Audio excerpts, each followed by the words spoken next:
Happy Frugal Friday, K-Squad. This week we're focusing on saying no to spending on things that we don't need.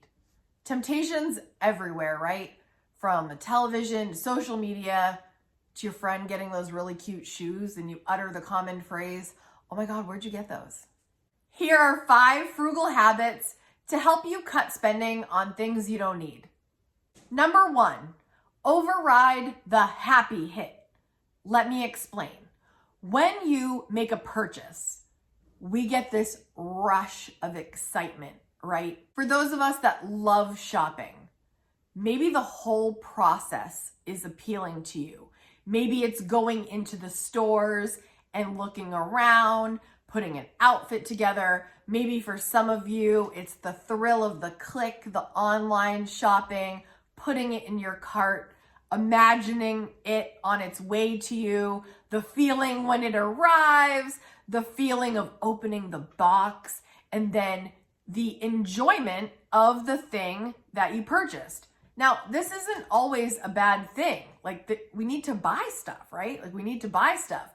But we're talking today particularly on the purchase of things that we really don't need, and that maybe the purchase is not going to equal the value that we're looking for. So when you first purchase something, you're so excited. You can feel that rush, maybe that tingliness in your body of like, ooh, something new. But if you can override that hit of happiness, because if we're really honest about it, how long is that happiness really going to last? Some things, you know it's going to be long term, so it's worth it. But I'm talking about the things that we kind of do on impulse, spontaneously, maybe excessively, that's going to kind of get us in trouble later because we're going to spend on that and then it's not even worth it in the end. The other things that I'm thinking about when I'm making these purchases, right? So I'm thinking, okay, how long is this happiness really going to last? And the other thing I think about is, partly as a minimalist, what am I going to do with this? Where am I going to store it? Is it going to be maintenance for me? Am I going to have to maintain this item? How much is it going to cost me to maintain this item? Will this purchase cause me more effort than it's worth? Or is it worth it? Learn to override the happy hit and just have some self-reflection. Like, is this really going to add the value long-term? Is it worth the short-term burst of joy? Only you can decide, but I always try to give myself a little space before I make that and think it through, and also practice the next 4 tips that I'm about to share. Number 2, plan for guilt-free spending.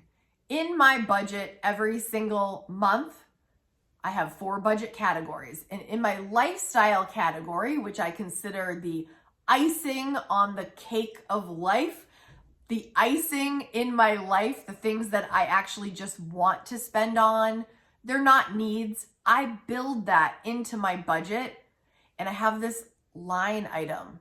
It's very, very complicated name.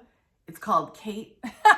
It's like Kate. And that encompasses whatever Kate wants that month. And I plan for it. I also have a line item, again, very sophisticated, called Kaden for my son. So I have 2 line items, one for Kate and one for Kaden. And that is where I have guilt-free spending on whatever we want that month. Now, at first, when you're budgeting, you might not have this right away, or that number might be a little bit small, but that's okay. Build it into the budget for guilt-free spending so that you don't have to feel like you have to sneak things, or you have to question, do I have the money for this? Build it into the budget, even again, if it's a small amount, so you have that feeling, that release of happiness that you are having a choice in your spending, and you literally can spend it on whatever you want. This way, there's a catch-all for the fun stuff, so you don't have to feel bad or guilty because you've planned for it. Well, Kate, how much can I put in there? Great question, you guys, which leads me to number 3. Enjoy your budget. Wait, what? Did you just say enjoy your budget? Kate, isn't budgeting about restriction and suffering? No. In my experience over the last years of having this channel, the budget has been permission to spend. Permission to spend, and it is a pleasure. Like, I love my budget, like love. And I know that right now, some people that don't have a budget are thinking, no, that's not for me. Well, budgeting has truly changed my life, and having that budget has really changed everything in my finances. It's given me confidence in my finances. I know exactly what's coming in.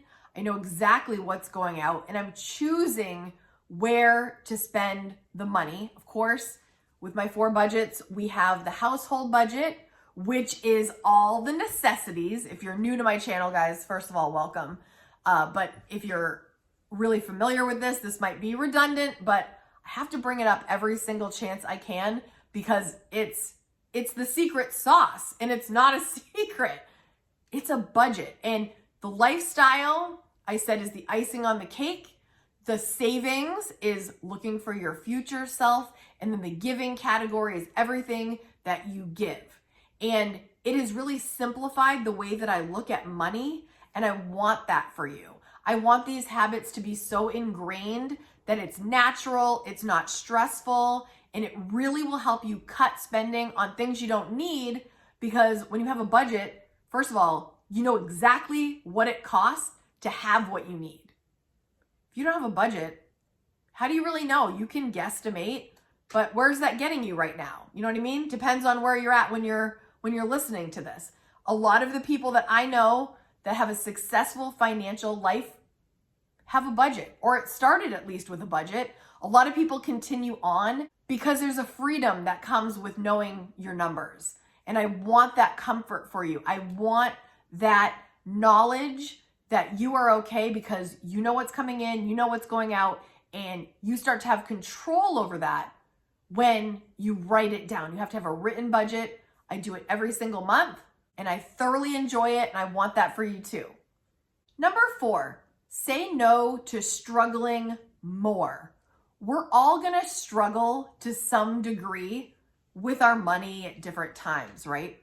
But I often hear people, once they get familiar with my channel or they hear me talk about my channel and they kind of understand what I'm all about as far as finances go, they'll say, Kate, I don't know how you stay so disciplined. You're so disciplined.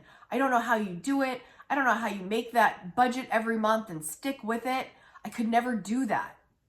Look, I don't want you thinking that when you watch my channel, this is something you can't do also. The truth is, I budget and I do all these things so I can struggle the least amount of struggle I possibly can.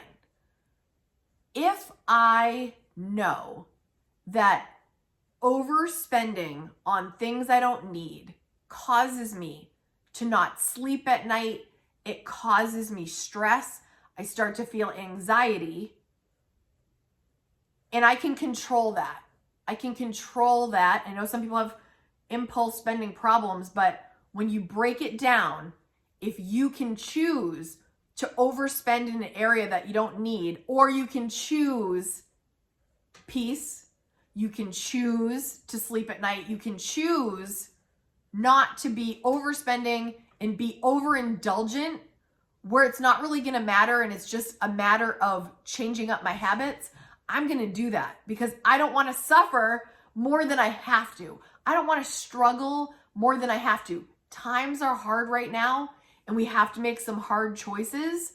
But once you get into this habit, you guys, I am telling you, if you are doing the things that we're talking about, you're overriding the happiness hit. Like you're saying, hey, I'm going to think before I do this. I'm not going to do it on impulse. I'm going to make a really smart decision here for myself and for my future self. If you plan to spend sometimes, because you got to spend sometime. If you enjoy that budget, you start to enjoy the process. It's not as bad as it sounds. It's really great and freeing. you're going to struggle less in the end. You're setting yourself up for greatness later. You're setting yourself up for peace. You're setting yourself up for less anxiety. You're setting up your family for a better situation. I am confident that I'm a better mom. I'm a better daughter. I'm a better friend. I'm a better sister. I'm a better everything. I'm a better human when I take care of myself. And a lot of us, I know you're listening to this right now and you're thinking, I take care of everybody but myself. I hear it all the time.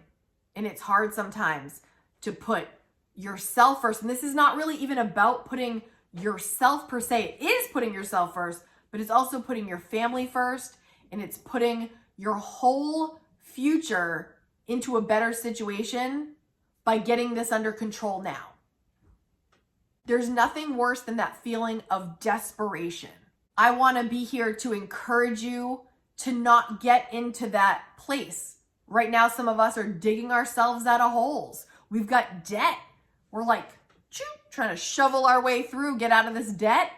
And I'm hoping that this channel is here to inspire you and support you, because every single person watching this is going to be in a different position. But every single person watching, I want you to walk away from this thinking, I respect myself, I respect my family, and I'm going to make better decisions going forward. If you need to hear that message today, I'm here to support you, and we all are here with the K-Squad.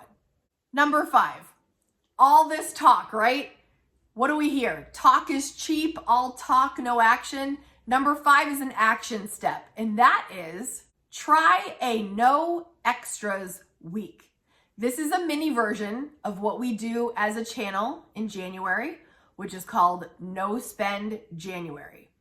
What that means is, it doesn't mean you don't spend any money. It means that you don't spend on the extras for that month of January. So in January, we do a no spend month. That's a whole month of paying our bills, being responsible, making our bill payments, paying the groceries, making sure there's food on the table for our families, make sure the heat is still on, water's still running through the house, all the essentials.